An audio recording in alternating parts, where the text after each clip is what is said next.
you talk about this idea of large-scale change. What does it mean to lead large-scale change?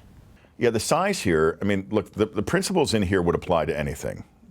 No doubt about it, because it's an approach, right? It's set an aspiration, take an honest look where you are, assess what you have to have in skills and mindsets to change, architect it in a way that you're changing the whole environment, it's digestible, push go on it in a way that you can really have measurement, accountability. That's an approach, and we can measure it, and we know that works. The size of the change thing, though, what matters here is if it's too small, it will be ignored or delegated or pushed off as a sideline. So there is something here around, it needs to become central to the agenda. Now, for many organizations, unfortunately, it shows up as like an existential crisis. It has to be a significant change that you could see, touch, feel, hear, smell. Yes. And it's almost like changing the culture. 100%. It has to be one of those moments, I mean, again, we'll end up going back to the personal metaphor. It has to be the kind of moment when someone looks in the mirror and says, I cannot do this anymore, right? It's like that kind of pivotal moment where you really, maybe it's the first time the problem with an addiction actually puts down the glass and says, I'm really not. What would be an example that if a company looks at itself in the mirror, what would be considered a change it could make? Organizations that have had sort of large-scale scandals when it becomes clear and they get past trying to deflect it and come to grips with the depths of the cultural problems that led to it. Whether it was an accounting crisis or an engineering crisis or a safety crisis. It could be that you've had either an activist shareholder show up and say you were on borrowed time. Could be the removal of a CEO. It could be a deal that goes through or doesn't go through, even worse.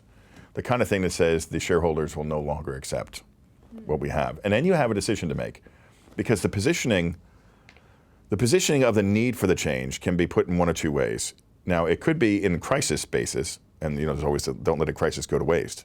True, but that tends to be discrepancy based, right? So there's two ways of thinking about it. There's an aspiration or there's a discrepancy.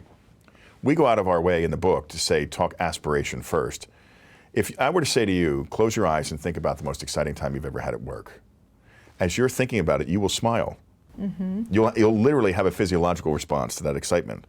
So when you engage leaders to think about what's possible, even in this time of crisis, what could we possibly do? What would make them smile? What would make them smile? How great would it be? Now what do we got to do to get there? As opposed to, oh my God, we're about to be eaten. We know that prolonged stress only gets you so far, and you can do some miraculous stuff under prolonged stress. Our own natural sense of self-preservation is incredibly strong, and you can do amazing things. We see that when we look at people who work in energy companies and they come back from natural disasters.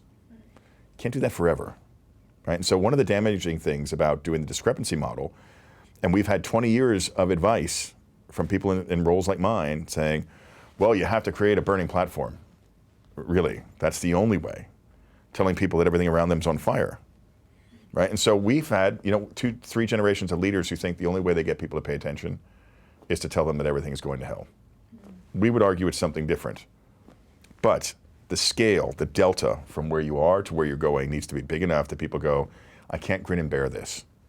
Right? Because many people just think I can keep kind of doing exactly as I do it, just with less people or faster. Incremental maybe, not the kind of transformation we're talking about.